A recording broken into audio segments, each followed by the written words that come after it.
It's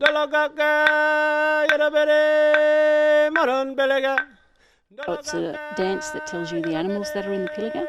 They are some of the totems of some of the families on the Gomori Nation.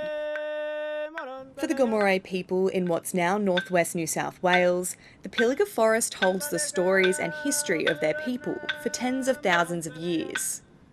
We call him the Gurria, and the Gurria came through and he carved out the rivers and pushed up the mountains and then dived down deep to create the water holes. For Sue Ellen Tighe, disrupting it would have devastating consequences for her culture. The forest is unique, with vast plains, mountainous sandstone ridges and underground water systems, which traditional owners say are linked and need to be protected. It's like the Great Artesian Basin's sponge that filters the water down into the Great Artesian Basin. As Australia sinks further into an energy crisis, big business and the government are eyeing off their options.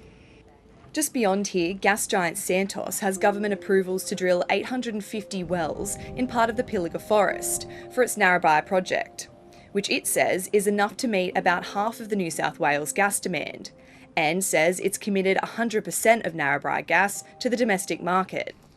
But traditional owners don't want it and worry the economic recovery is being prioritised over heritage protection. I don't think it's fair that we have to bear the brunt of that and risk losing our special places and losing our country.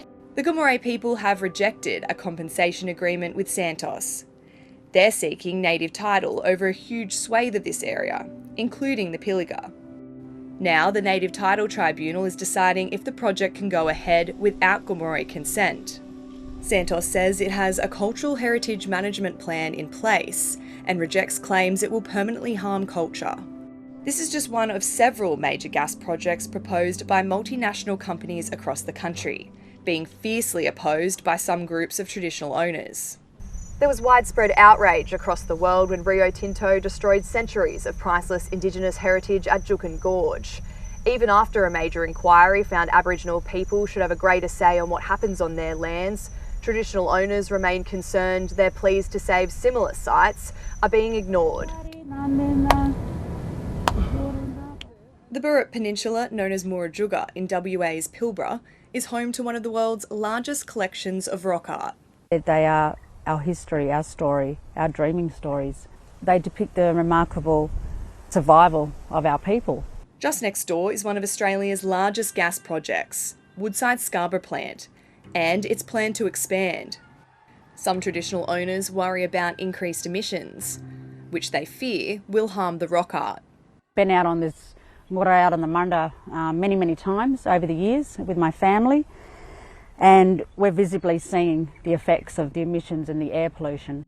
Woodside says there's no scientific evidence that shows impacts on the rock art by industrial emissions, and that it extensively consulted with traditional owners represented by the region's lead Aboriginal organisation. Circle of Elders have provided us with the confidence to be able to sit down and work with the industry. But other traditional owners say the corporation doesn't speak for them. I am quite concerned that the corporation and the company itself would make such drastic decisions without the full consent and prior consent of all their membership. I think the organisation continues to do the work that it's always done for the last 20 odd years with regards to the preservation and protection of culture. The Ministers for Resources, Indigenous Australians and the Environment all declined to be interviewed. Both companies say the projects will provide long-term investment and jobs to their regions. But there are questions about whether these projects will solve the short-term gas crisis. If it's not ready for at least another 4 years, it's certainly not going to help with the current crisis. Back on Gomori country, Sue Ellen Tighe says she's noticing plants flowering and birds nesting at odd times. She says that shows the land is out of whack and needs protecting, and she won't back down.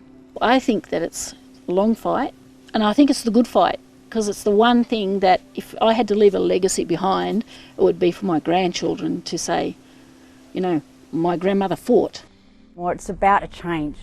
It's about coming together as people, not as a race, as people, as humanity. A race against time, but still some hope for the future. Kirstie Wellauer, ABC News. Gomori,